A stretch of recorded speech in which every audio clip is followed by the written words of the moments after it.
Assalamualaikum warahmatullahi wabarakatuh.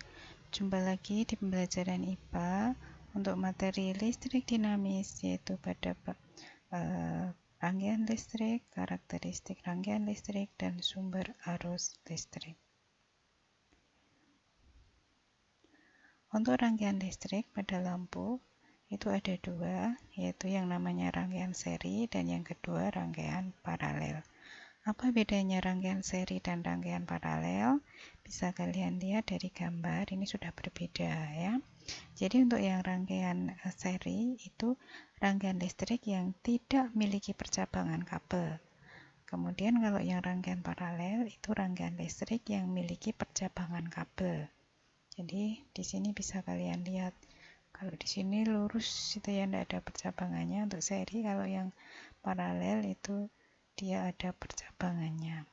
Jadi nanti kalau misalnya diputus, ada salah satu ujung kabel yang terputus, maka tidak ada aliran listrik sehingga nanti lampu di sini akan mati. Tapi untuk yang paralel itu kalau nanti ada kabel yang putus satu, nanti ternyata lampu itu masih tetap menyala. Gitu ya. Lanjut. Nah, di sini untuk rangkaian pada baterai ada yang baterainya banyak ya, lebih dari 2. Ini contohnya 2. Untuk yang seri ini yang 3. Kalau yang ini adalah yang paralel. Jadi baterainya itu ada persabangannya di sini ya. Ini 2, ini 3. Nah, untuk menghitungnya seperti ini. Jadi pada rangkaian seri kuat arus bernilai sama, tapi untuk tegangannya berbeda. Jadi di sini V voltasenya itu tidak sama, sehingga V totalnya itu V1 ditambah V2 sampai Vn. Terhingga ya. Kemudian menurut hukum Ohm, V itu sama dengan I kali R. I itu arus, R itu resistor atau hambatannya. Jadi nanti bisa ditulis V sama dengan Vs itu V seri sama dengan I kali R S. RS itu resistor atau hambatan serinya. Seperti ini gambarnya ya. Jadi nanti kalau ada R1, ada R2, berarti nanti ini di seri. Kemudian arusnya di sini, ingat arus yang mengalir pada hambatan di seri itu adalah arusnya dia bernilai sama. Tapi untuk voltasenya di sini akan berbeda tergantung dari nanti resistornya itu hambatannya itu berapa. Gitu ya. Kemudian untuk yang paralel itu di sini tegangannya yang bernilai sama ya. Tapi untuk arusnya itu nanti berbeda. Jadi di sini ditulis I1 tidak sama dengan I2, tidak sama dengan sampai IN. Jadi menurut hukum Ohm, I sama dengan V per R. Ya, jadi bisa ditulis I total itu sama dengan V per RP. RP itu apa? RP itu adalah dia resistor paralel. Jadi nanti ini R1 dan R2 itu di paralel. Untuk arusnya di sini tidak sama. Ya. Jadi bisa ditulis 1/RP itu sama dengan 1/R1 ditambah 1/R2. Oke, ingat-ingat kalau nanti di paralel berarti ngitungnya pakai ini ya, 1/RP sama dengan 1/R1 ditambah 1/R2. Kalau di seri ini dijumlahkan aja, RS, R seri sama dengan R1 ditambah R2. Lanjut. Nah, ini contoh soalnya ya. Jadi untuk yang pertanyaan A, rangkaian hambatan ini adalah dia karena tadi punya percabangan namanya adalah paralel. Nanti dihitung ya. Kemudian yang kedua itu dia jejer-jejer seperti ini. Arusnya sama, itu adalah di seri. Kemudian nanti yang di sini gabungan antara di seri dengan nanti di paralel. Kemudian yang ini di paralel, kemudian nanti baru di seri. Oke. Ini untuk menghitungnya bisa kalian lihat. Untuk yang pertama itu tadi adalah hambatannya itu di paralel, sehingga nanti pakai 1/Rp sama dengan 1/2, ini adalah satuan ohm ya, ohm. Jadi resistor itu satuannya adalah ohm, ditambah 1/6 ditambah 1/4. Penyebutnya dibuat sama, 2, 6, 4, jadinya nanti 12. Jadi 2 biar jadi 12 kali 6. 6 kali 2, 4 kali 3 ya, sehingga 6 tambah 2 tambah 3 itu 11/12. Yang ditanya bukan 1/Rp, tapi yang ditanya adalah Rp. Jadi Rp adalah 12/11. Jadi ini 1,09 ohm. Kemudian untuk rangkaian yang kedua, di sini adalah jejer-jejer, itu adalah di seri, tinggal dijumlahkan aja. R1-nya 3 ditambah 2 ditambah 4, jadi 9 ohm. Nah, untuk yang C itu nanti gabungan. Kalau ada soal seperti ini, berarti ini kamu hitung yang di seri dulu, baru nanti di paralel. Tapi kalau yang nomor D itu, kalau seperti ini kamu hitung yang paralel dulu, baru nanti di seri. Coba untuk yang C. Jadi ini nanti dijumlahkan dulu. R 2 ditambah 4, 6. Kemudian kalau sudah ketemu berarti yang atas tadi jadi 6 ya. Tinggal dihitung.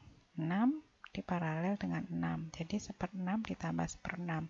Penyebutnya sudah sama, tinggal dijumlahkan. 2/6. Yang ditanya bukan 1/, tapi R. Berarti nanti ini adalah kalau bu guru ngitungnya dibalik ya. Rp/1. Rp-nya 6 dibagi 2 adalah 3 ohm. Nah, ini tadi berarti diparalel dulu. 1/Rp sama dengan 1/3 ditambah 1/6. Penyebutnya dibuat sama, berarti 3 kali 2, 6. Ini sudah 6, berarti tinggal 2 tambah 1, 3. Jadi Rp sama dengan 6 dibagi 3 adalah 2 ohm. Gitu ya. Lanjut.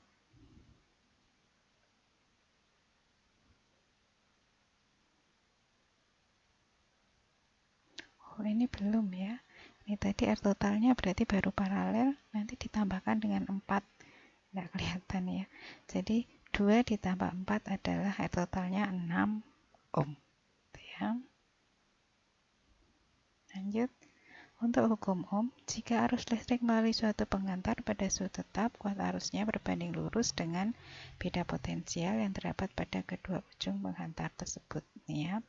Jadi ini berbanding kuat arusnya berbanding lurus dengan beda potensialnya. Jadi nanti kalau dibuat grafik seperti ini, kuat arus dengan tegangan maka dia akan semakin naik. Kuat arus dengan hambatan dia akan turun seperti ini. Oke, mungkin nanti langsung dengan soal ya. Nah, ini untuk karakteristik rangkaian listrik. Ini pakai hukum Kirchhoff. Jadi hukum Kirchhoff menjelaskan bahwa jumlah kuat arus yang masuk dan keluar dari suatu percabangan adalah sama. Jadi dilihat dari anak panahnya ini. Oh, ini anak panah masuk, ini anak panah masuk. Jadi nanti dijadikan satu. Kemudian yang ini keluar, ini keluar, ini keluar. Jadi yang masuk sigma I masuk sama dengan sigma I keluar. Yang masuk tadi adalah 1 dan 2. Yang keluar 3, 4, dan 5. Mungkin dengan soal. Nah, ini ya. Jadi ini ada I1 masuk. Yang masuk apa aja? Dan I5. Yang keluar adalah I2, I3. Oh, I4 masuk ya. Jadi tinggal tulis sigma I masuk sama dengan sigma I keluar. Ini sudah diketahui angka-angkanya, tinggal dimasukkan saja. Yang masuk tadi apa? I1, I4, dan I5. Yang keluar adalah I3 dan I2 dan I3. Jadi tinggal dimasukkan aja angka-angkanya, dihitung. Jadi besar arus listrik yang mengalir, oh yang ditanya adalah I5 yang belum diketahui. Jadi ternyata hasilnya I5 adalah 1 ampere. Ini tinggal di anu aja ya, dipindah aja. Oh, yang ditanya adalah I5, berarti I1 dan I4 dipindah ke sebelah kanan ya. Ini I1 dan I4 karena ini positif ke sini jadi negatif. Oke, lanjut. Rangkaian GGL dan hukum Ohm pada rangkaian tertutup. Ini tertutup jadi arus mengalir di dalamnya. Baterai baru yang belum dipakai umumnya memiliki gaya gerak listrik atau GGL 1,5 volt. Artinya sebelum dirangkaikan untuk menghasilkan arus listrik di antara kutub-kutub baterai ada tegangan sebesar 1,5 volt. Jika baterai dihubungkan dengan suatu rangkaian sehingga ada arus yang mengalir, maka tegangan di antara kutub-kutub baterai disebut tegangan jepit. Perbedaan dasar GGL dan tegangan jepit baterai terjadi karena adanya hambatan dalam pada baterai. Ini hambatan dalam itu R yang kecil ini ya. Jadi ini ada rangkaian listrik, kemudian ini adalah baterainya. Ini baterai ya. Baterai, kemudian ini ada arus, ada hambatan. Jadi nanti di sini ada R kecil dan R besar. Ini hambatan jepit ya. Jadi hambatan dalam elemen. Ini rumus-rumusnya. I sama dengan E per R besar ditambah R kecil.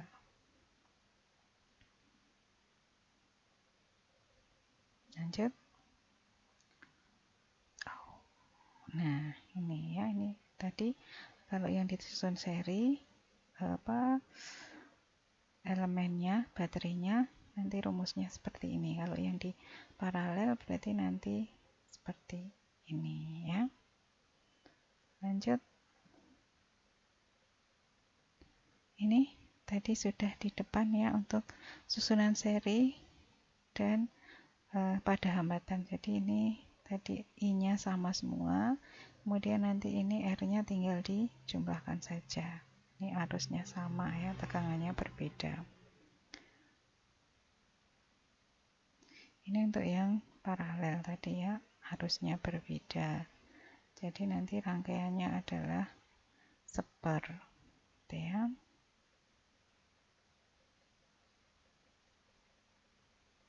Nah, ini sudah gabungan ya. Jadi ada soal rangkaian hambatan seri dan paralel. Diketahui R1, R2, dan R3.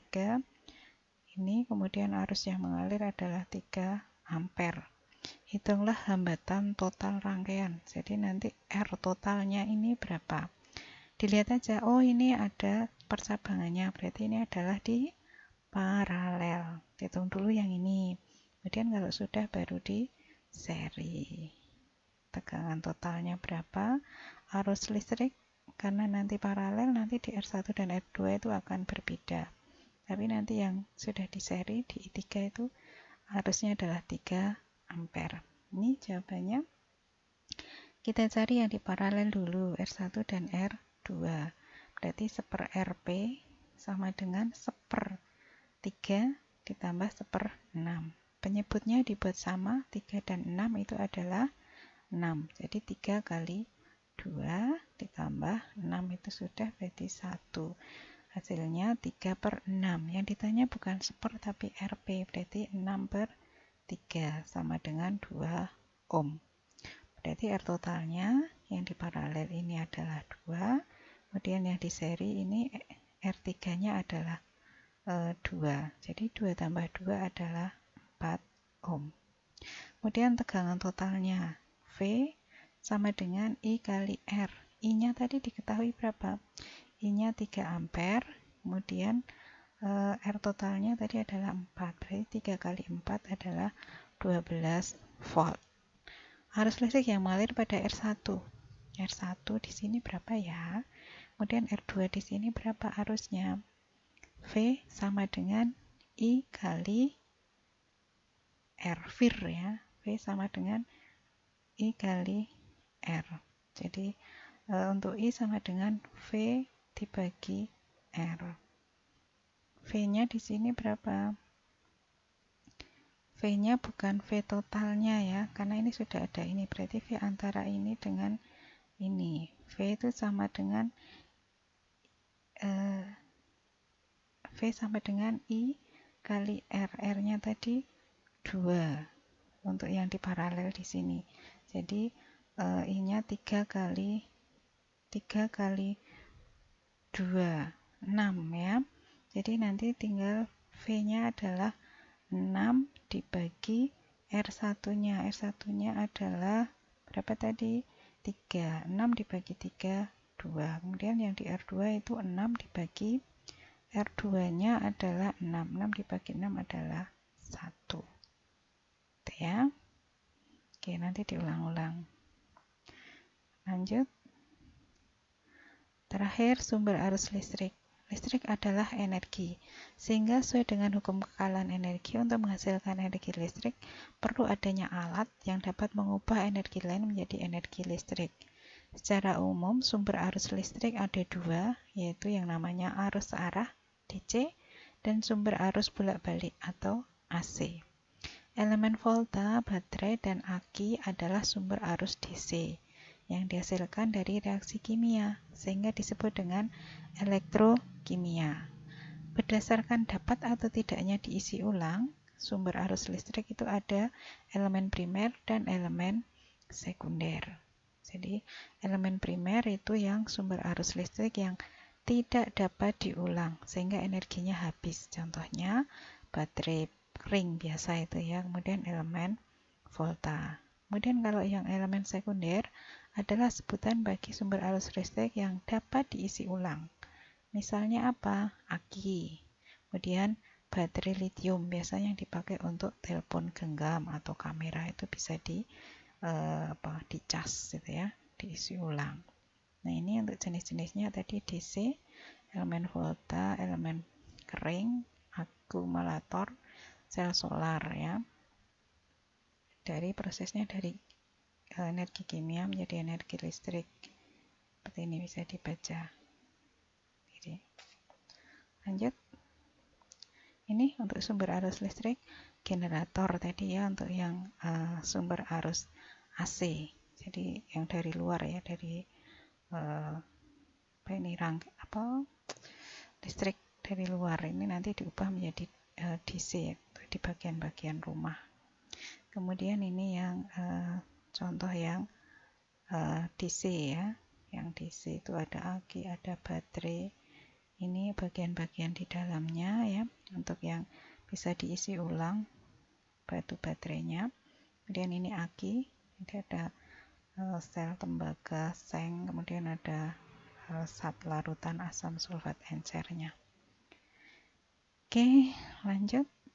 Saya kira ini materi untuk pertemuan kali ini. Terima kasih, tetap semangat. Minggu besok adalah ulangan bersama semua mata pelajaran, silahkan dipelajari. Saya kira untuk pertemuan hari ini sampai di sini. Silahkan itu diringkas di buku, besok dipelajari untuk ulangan bersama. Saya akhiri. Wassalamualaikum warahmatullahi wabarakatuh.